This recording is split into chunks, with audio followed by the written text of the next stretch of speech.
La France est donc prête à franchir le pas, comme certains de ses voisins l'ont déjà fait. La carte d'identité devrait bientôt devenir obligatoire, peut-être d'ici 5 ans. C'est ce que préconise dans une interview à François le ministre de l'Intérieur, Dominique de Villepin. Mais il s'agira d'un nouveau document doté d'une puce électronique qui contient des informations biométriques. Explication Anouk Burel, Aurélia Guim. Il n'y a pas si longtemps, la carte d'identité était en carton. Des centaines de milliers de ces papiers jaunes sont encore en circulation. 20 ans ensuite, la carte plastique, en vigueur aujourd'hui, elle était réputée infalsifiable. Elle est en fait abondamment falsifiée. Il en faut donc une nouvelle. C'est bien sûr éviter la fraude documentaire. Vous savez que ces fraudes sont très importantes, plusieurs centaines de milliers de fraudes chaque année sur ces cartes. L'État alors lancera dès 2007 une carte électronique et biométrique comme celle-ci, déjà en vigueur en Belgique. La puce contiendra tout d'abord votre photo et une image de vos empreintes digitales. Une simple pression sur un lecteur électronique pourra donc prouver votre identité. Également dans la puce, l'accès via un code à vos données personnelles, compte en banque, dossier fiscal, numéro de permis de conduire. Autre nouveauté, la carte pourra servir de signature électronique, par exemple pour les transactions sur Internet. Comme à chaque annonce de nouvelles cartes, celle-ci est censée être infalsifiable.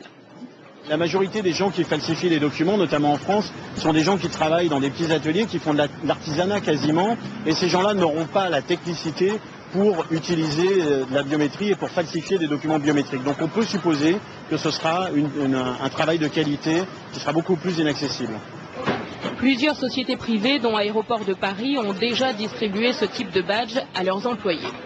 Comment éviter le piratage des données personnelles? Les défenseurs des libertés individuelles crient à l'imprudence et à l'intrusion dans la vie privée.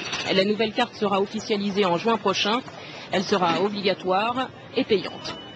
Oui, les moyens d'identification et de contrôle électronique sont de plus en plus précis et suscitent beaucoup de questions. Voici un exemple un peu extrême, mais qui pourrait faire école. En Espagne, pour fidéliser leurs clients, certains établissements leur proposent de se faire greffer une puce directement sous la peau. Reportage Jacques Cardos, Thierry Breton. Attention, cet homme est porteur d'une puce électronique. Implantée dans le bras, elle lui permet d'avoir accès au carré VIP. Comme un produit de supermarché, les clients sont barcodés et la puce contient leur crédit consommation. Ainsi, dans cette boîte de Barcelone, il y a ceux un peu vieux jeux qui dansent encore avec un porte-monnaie et ceux qui n'en ont plus besoin. Légalisée depuis 1 an, cette greffe est même proposée à l'intérieur de la boîte contre 125 €. L'opération ne dure qu'une vingtaine de minutes. D'abord une petite anesthésie locale, ensuite la puce est greffée sous la peau et reliée à un compte personnel, un peu comme un compte bancaire. Je ne sais pas pourquoi j'ai voulu faire ça. En fait, c'est peut-être parce que tout le monde l'a. Et puis, c'est pour savoir comment c'est juste pour ça. Cette puce qui vient des États-Unis a obtenu un droit de commercialisation à condition de ne pas détenir d'informations médicales. Facile à implanter, n'importe qui peut donc s'improviser infirmière de boîte de nuit. C'est plus facile que de faire un piercing. Et ceux qui font ça n'ont pas spécialement d'autorisation. Et de toute façon, je me sens capable de réagir en cas de problème. Une centaine de consommateurs a déjà opté pour l'identification électronique. Un seul petit problème, pour se faire retirer la puce, il faut subir une intervention chirurgicale. C'est le même principe que pour les femmes qui se font implanter une pilule contraceptive.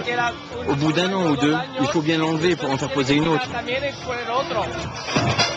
Reste le problème du pistage éventuel des clients, car la puce permet aussi de suivre un individu par satellite, ce qu'aucune législation n'interdit en Europe. L'actualité judiciaire avec le procès de la